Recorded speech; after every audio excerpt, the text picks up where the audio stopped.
How to fix if clear history and website data option grayed out in iPhone Safari.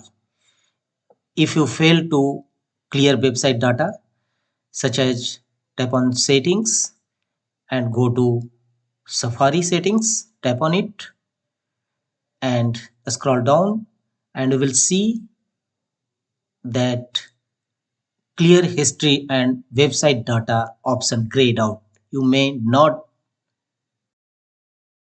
clear history and website data of Safari browser on your iPhone.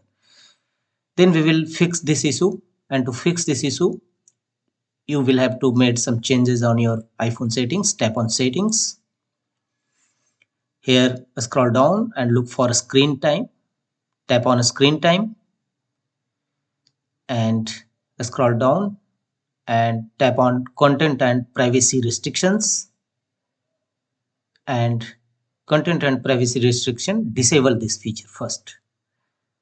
After disabling this feature, again go to Safari settings on the same page, tap on Safari and you will see the issue regarding website clear webs history and website data grayed out. Now enable this.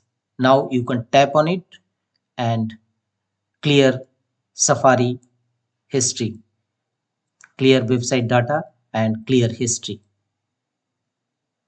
So by this method, applying disabling content and privacy restriction, your issue will definitely be resolved.